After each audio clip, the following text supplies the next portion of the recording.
কোরিয়াতে আপনার ধান বোনার আগে আপনার এই যে ধানের যে জমিগুলো দেখতে পাচ্ছেন না, এই জমির উপরে আপনার পানি দিয়ে ডুবে রাখে অনেক দিন।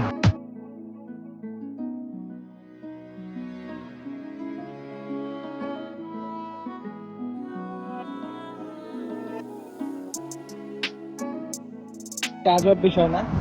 একটা জিনিস খেয়াল করলাম, নোটিস করলাম, আমি এখন ব্রেক করবো, দাঁড়ান আপনাদের একটা জিনিস দেখাই। দেখেন কোরিয়াতে আপনার ধান চাষ কিভাবে হয় সেটা এখন আমি আপনাদেরকে দেখাবো। একটু রোজ রাস্তা পার হলাম সিগন্যাল টিগনাল ছাড়া, জেব্রা ক্রসিং ছাড়া। সেটা আসলে ঠিক না, কিন্তু তাও পার হয়ে গেলাম। এই আপনার অনেক দূরে জেব্রা ক্রসিং। এই দেখেন কোরিয়াতে এই যে পাশেই আপনার সুন্দর সুন্দর অ্যাপার্টমেন্ট, আর এই সাইডে আপনার ধান চাষাবাদ করতেছে। এটা হচ্ছে ধান ক্ষেত। এই যে জায়গায় চারাগুলো রোপণ করে রেখে দিছে, আর এইভাবে তারা ধান রোপণ করছে। এখন কথা হচ্ছে এই জায়গায় আপনার অনেক কিছু সবজি টবজি রোপণ করছে। মানে মোটামুটি এই দেশে তো আপনার বন্যা হয় না, আপনার হলো ক্ষেতের উপরে পানি জমে না, যেটা বর্ষাকাল। কোরিয়া তো হচ্ছে পাহাড়ময়, দেখেন চারপাশে হচ্ছে পাহাড়, এই জায়গায় কোথায় আপনার পানি উঠবে?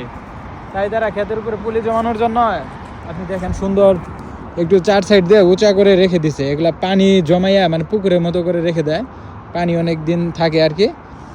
তো পানিটা যখন মোটামুটি 15-20 দিনের মতো পানি উপরে রেখে দেয়, তাতে মনে হয় জমি একটু উর্বর হয়। তারপর তারা প্রস্তুত করে আর কি, জমিতে পলি ফেলে, তারপরে সিস্টেম করে এগুলা লাঙ্গল দিয়ে, তারপরে যে ধান যে রোপণ করছে।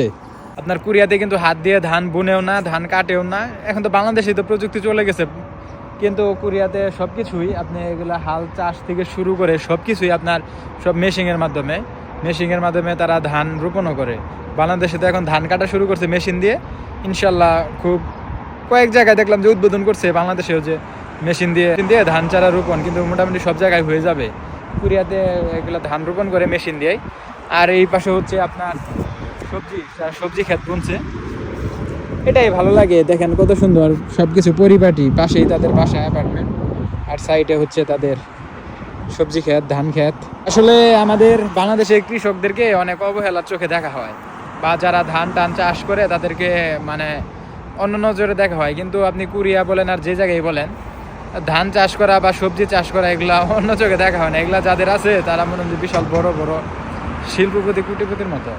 মানে নিজের চাষ করে নিজে খাবেন, এটাতে লজ্জা বা অন্য মাইন্ডে নেওয়ার কিছু নাই। তাই এটাই যা দেখানোর ছিল। ধন্যবাদ সবাইকে, ভালো থাকবেন।